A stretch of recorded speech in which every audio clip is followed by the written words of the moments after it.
Welcome to another installment of Crossroads Real Estate. This is included in a segment I'm going to expand on that's entitled What Every Real Estate Agent Should Do. Today we're going to take a look at a simple one-page form that lists all the transaction dates on one form with all the information. And what does this form do and why should agents be using it?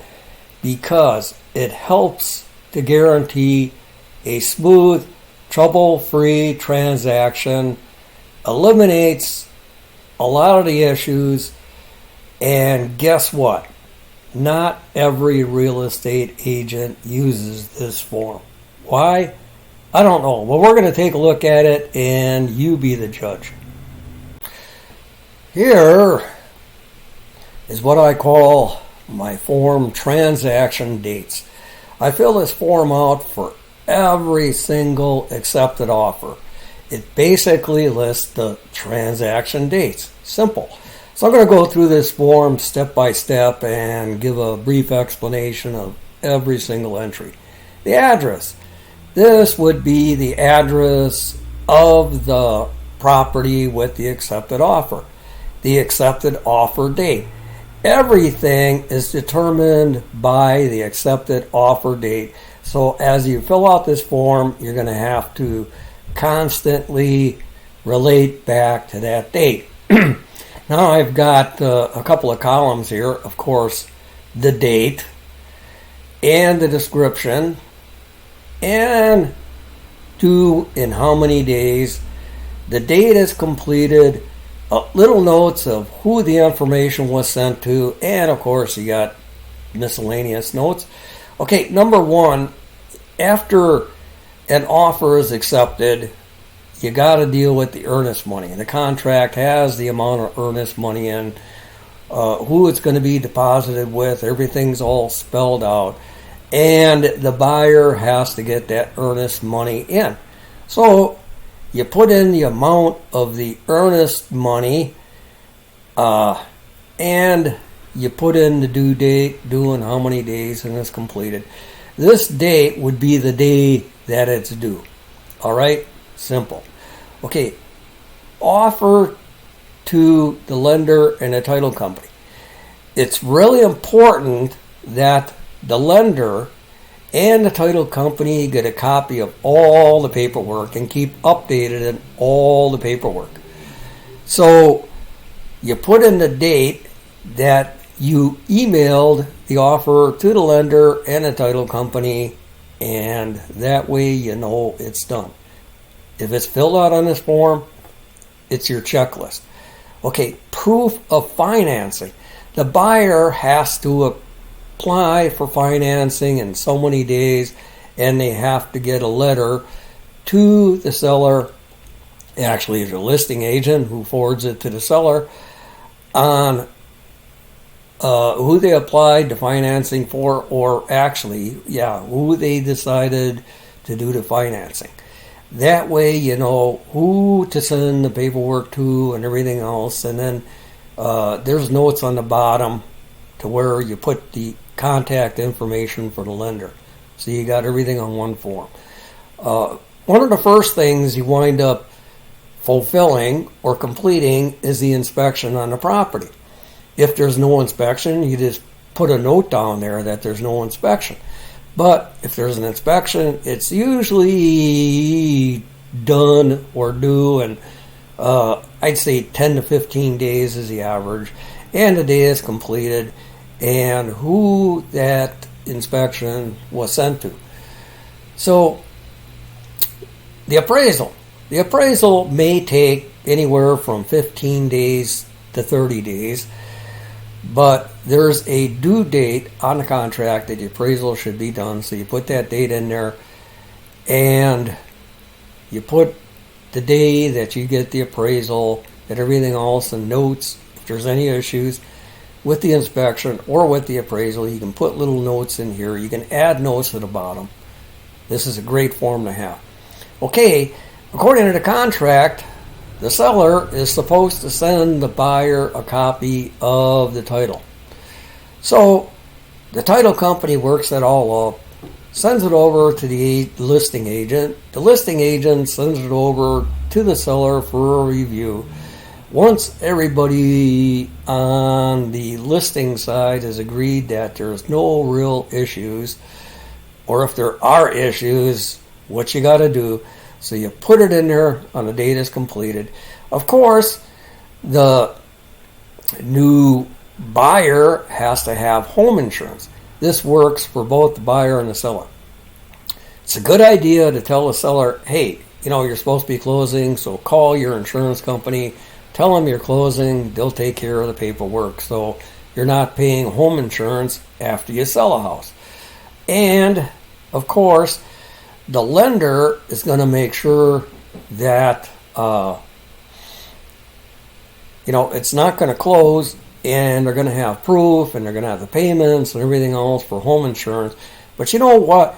Every once in a while, I've closed over 200 deals, and I'll tell you, probably about twice it popped up that we're supposed to close tomorrow. Oh, and the lender forgot to tell the buyer they're supposed to have home insurance. So it's a good idea. You put it on the form, everybody sees it, everybody knows it, and when it's done and completed, it's checked off.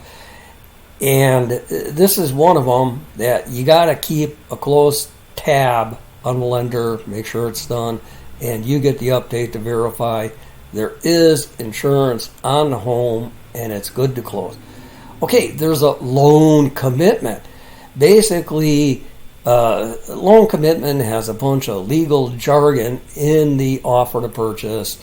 I don't want to get into that, but there's a loan commitment. It's a form that the lender will send to the buyer saying your loan is ready to go, you cleared all the obstacles, blah, blah, blah, the whole bit, and they call it a loan commitment, and it's due in so many days.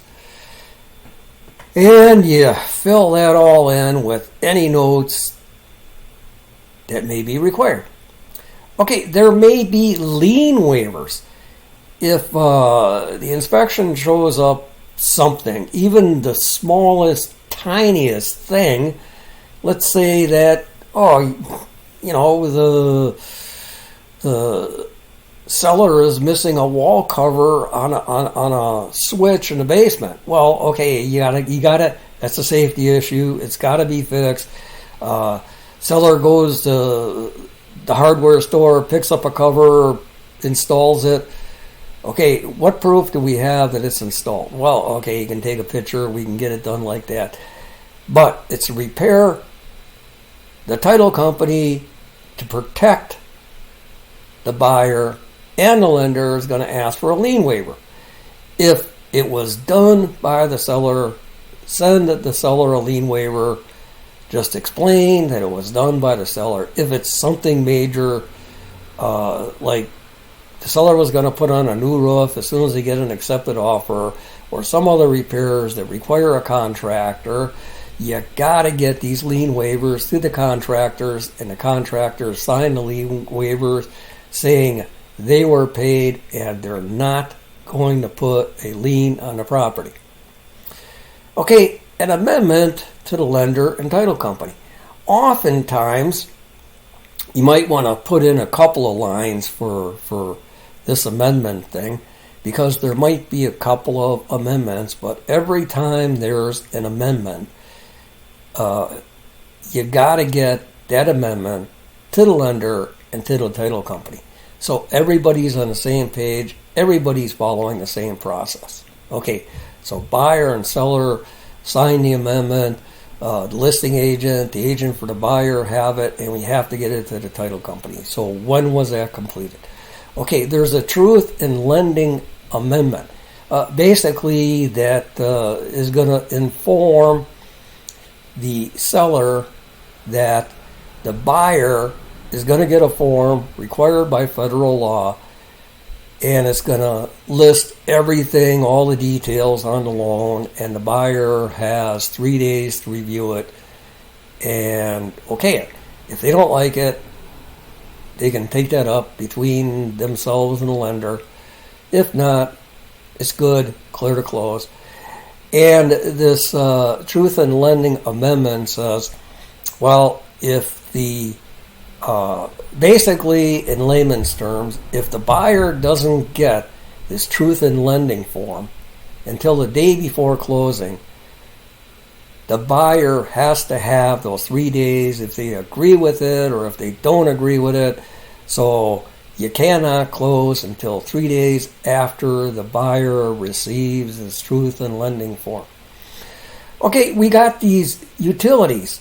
You want to tell the buyer and the seller, call up the utility company, the cable company. The buyer is, of course, going to transfer the electric and the gas, everything into their name, and the cable company, whatever cable company they choose to go with. You want to just remind them that, okay, this is something I need to take care of. And, of course, the seller wants to call up the companies and tell them they're selling the house and they'll be canceling, taking their name off of those services. And then there's change of address forms. I mean, when you change your address, let me tell you, you gotta call. Actually, most of this can be done online. Your charge cards, the post office, your insurance company, all of these entities need to be informed that you changed your address.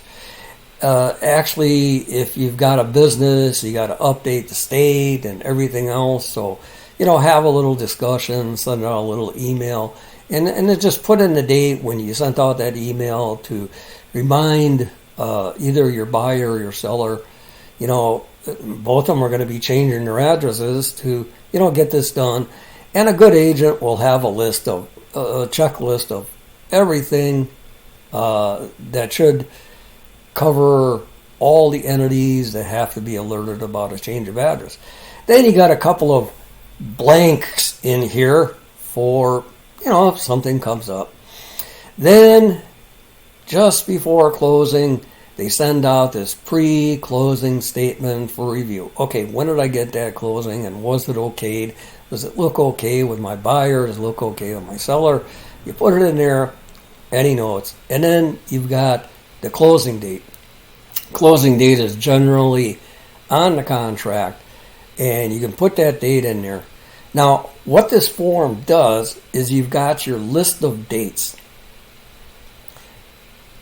Everybody should have a calendar. I don't care what calendar you use, but you go into your calendar and you put in little reminders on these dates, and a calendar program will say, send out a reminder. How many days? 1 day before, 2 days before, 3 days before. You make the choice. Your phone, your computer, whatever, will pop up a reminder saying, okay, this needs to be done. Was it done? Most of this is just going to be a phone call between the two agents, making sure that everything is done on time. Now you get down here, you can put in your buyer agent contact information, your listing agent contact information, the lender's contact information, the title company for the buyer, put in that contact information, and title company for the seller. Typically, buyer and seller will use the same title company and save a little bit of money, but sometimes you do work with two different title companies. So this simple form takes maybe about 10 minutes to fill out. It can be forwarded between agents. It can be, you can take off this contact information if you feel like it and send the form over to your buyer or your seller. Everybody's all on the same page. You got your calendar all set with reminders. Everything should run as smoothly as possible. Nothing's forgotten. Nothing's missed. You got your checklist. So use it. I've closed well over 200 transactions. So I'm guessing at probably I've worked with 150 agents. And out of 150 agents, you know how many of them use this form? 2 of them.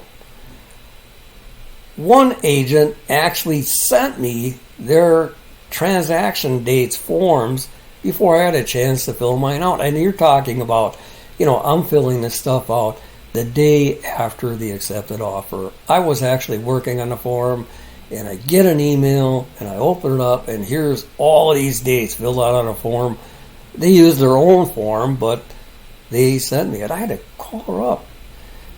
And it turned out that she was an independent broker. She ran her own business. She had 2 other agents working for her, and this was the way she did things. So, I just want to mention that there's a lot of good agents working for some of the major firms, but it always seems the smoothest transactions that I've ever had were with independent brokers. Of course, I got to throw this in for a little bit of consideration. One of the worst closings I had was with an independent broker that owned her own brokerage service. But one of her problems is she was selling her own property, and this was the second transaction that she was working on in 5 years. So anyway, I hope you enjoyed this. I'm going to be adding more videos on this series of what every agent should do. So if you want to subscribe, that'd be great.